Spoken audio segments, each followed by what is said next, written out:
తన శరీరమును తెర ద్వారా ఏర్పాటు చేయబడిన మార్గము అయి ఉన్నది. ఆ యొక్క రక్తము చిందించిన ప్రభు రక్తము ద్వారా ఈ క్రొత్త నిబంధన మనకు తండ్రికి మధ్యవర్తిగా యేసు క్రీస్తు ప్రభు రక్తము ప్రోక్షించబడింది. మీరు దీనిలోని త్రాగునప్పుడెల్లా నన్ను జ్ఞాపకము చేసుకున్నటకై దీన్ని చేయుడి అని చెప్పాను.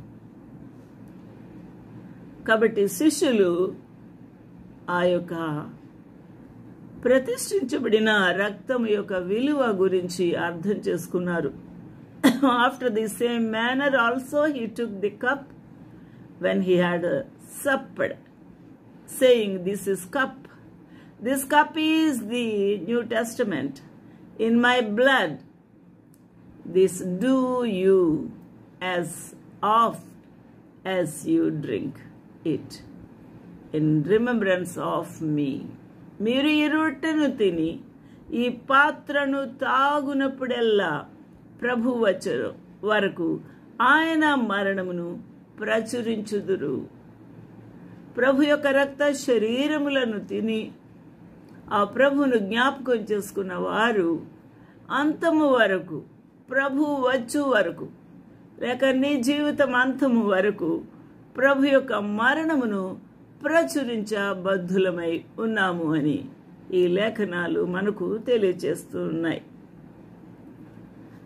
ఇక్కడ ఇది ప్రభు మనకు ఇచ్చిన కమిషన్. ప్రభు యొక్క శరీరమును రక్తమును మనము తీసుకొనుటకు యోగ్యులుగా చేసి మనకిచ్చిన గొప్ప భాగ్యము. అయితే ఈ యొక్క పాత్ర, ఈ యొక్క శరీరమును ఏ విధంగా తీసుకోవాలి అనేదే ప్రశ్న. ఎవడు అయోగ్యముగా ప్రభు యొక్క రొట్టెను తినునో లేక ఆయన పాత్రలోనిది త్రాగునో అని వ్రాయబడి ఉంది.